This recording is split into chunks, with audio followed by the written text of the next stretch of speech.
Em nome do Pai, do Filho e do Espírito Santo. Amém. Ave Maria, cheia de graça, o Senhor é convosco. Bendita sois vós entre as mulheres, bendito é o fruto do vosso ventre, Jesus. Santa Maria, Mãe de Deus, rogai por nós, pecadores, agora e na hora de nossa morte. Maria, que é Mãe da Igreja, interceda por nós, para que nesse dia a gente conheça mais o que é a Igreja, para que a gente ame cada vez mais essa instituição sagrada do Senhor e dê a vida por ela, se for preciso. Quando a gente entender o que é esse mistério, o grande desejo da nossa alma, principalmente dos homens que estão aqui, será de morrer por ela, de dar a vida pela fé, de dar a vida pela história do nosso povo. Por isso pedimos que Maria Santíssima nos envolva com o amor que ela tem por Jesus Cristo, o amor que ela tem pelo seu Filho, é o mesmo amor que nós devemos ter pela Igreja.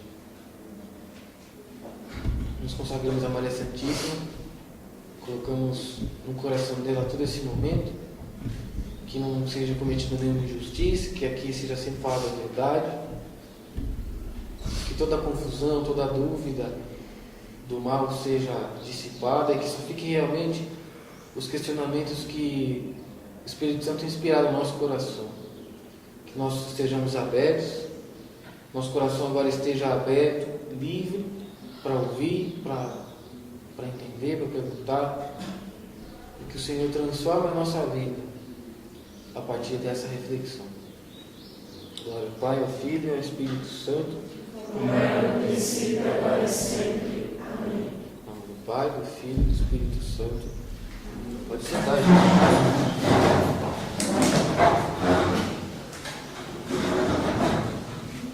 O meu nome é Lucas Francisco.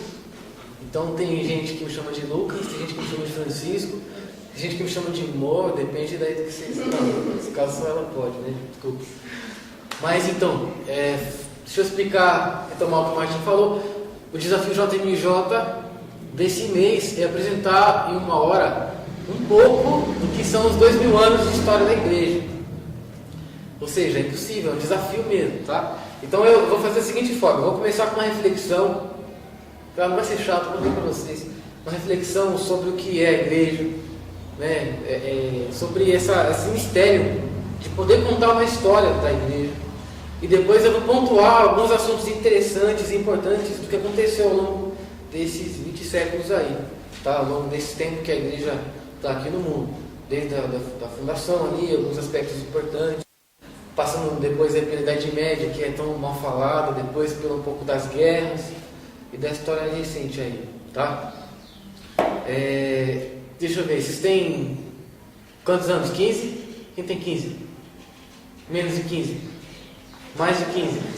Quem tem mais de 30 aí? Não, brincadeira. Tá bom. Mais de 15 que tem, desculpa de novo. Ninguém? Só. Tá bom. Tem mais. Tá legal. Vamos começar. Primeira coisa, gente. O fato de a gente poder contar a história da Igreja já é um mistério enorme. Quando você vai contar a história daquele seu cachorro que morreu, você começa desde quando? No começo, né? Ou seja, ou o começo pode ser quando ele nasceu, o começo pode ser quando você encontrou aquele cachorro na rua, não é? Tem um começo, certo? Agora, a Igreja, por definição, ela é a continuação histórica de Jesus Cristo. Ou seja, Deus tem um começo. Isso é estranho. Sabe por quê? Porque Deus sempre existiu. Sabia? Deus não tem começo. Deus sempre existiu. Mas e o Big Bang, a criação, o mundo? Então, mas Deus já existia antes. Mas e os dinossauros? Deus já existia antes. E a primeira estrela? Deus existe antes de todas as coisas. Ele nunca começou. Deus nunca precisou começar a história dele. Ele sempre existiu. E, como consequência disso, Deus nunca vai acabar. Então, uma coisa que não tem começo nem fim Tem história? É difícil, né? Qual é a história de Deus? Ou seja, como ele começou, por que coisas ele passou e como ele vai terminar. É impossível contar a história de Deus. Deus é um cara tão humilde que decidiu participar de 3 coisas que só o ser humano então tinha. Tempo. Deus quis começar. Qual foi o começo de Deus? Quem sabe dizer?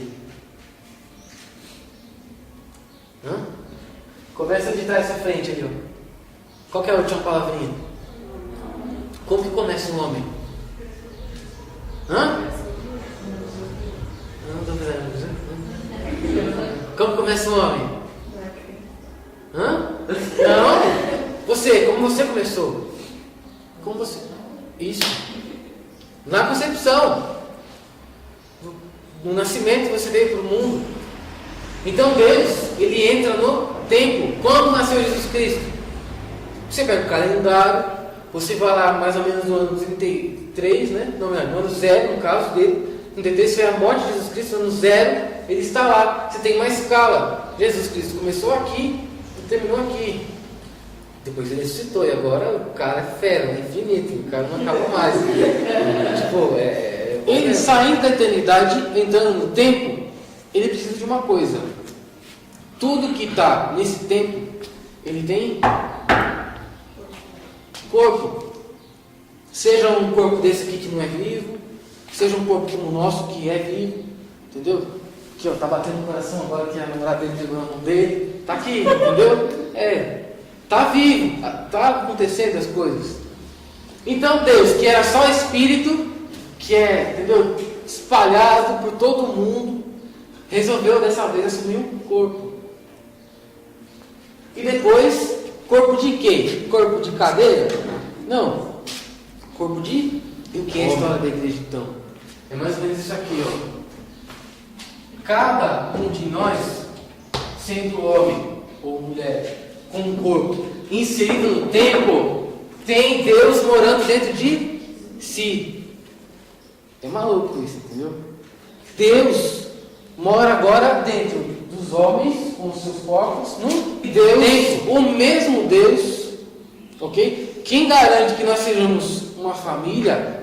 Quem garante que nós temos algo em comum? O que é? É o Deus que não muda. Deus é o mesmo em todos os lugares, em cada corpo, em cada homem, em cada tempo que ele vive, que ele mora. Portanto, o Deus que mora em mim é o mesmo Deus que mora em você. Certo? Então faz o seguinte: pega todas essas pessoas com realidades diferentes, com histórias diferentes, com um corpo diferente, com um jeito de ser diferente, com o mesmo Deus morando dentro de si, e reúne todas elas para falar com esse Deus. Aqui está a igreja. Está entendendo? Só que não é bagunça também, né? Tem que ter um líder. Tem que ter uma pessoa para que faça essa mediação, ok? Para que seja a ponte entre Deus e sua lei e o conjunto dos homens que tem Deus morando em si. Essa ponte nós chamamos hoje de pontífice, que depois a gente dá um apelidinho carinhoso que é de Papa, né? Quem foi o primeiro líder, a primeira ponte, o primeiro pontífice, o primeiro Papa? Não entendi. Pedro.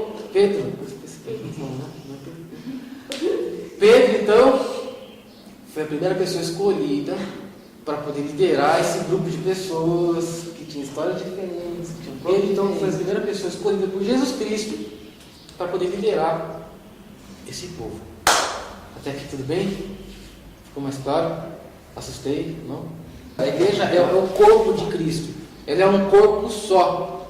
O meu corpo, o seu corpo, o meu jeito de ser homem, o seu jeito de ser, os nossos tempos todos se reúnem, unidos pelo mesmo fio que é Deus, e formam um corpo de...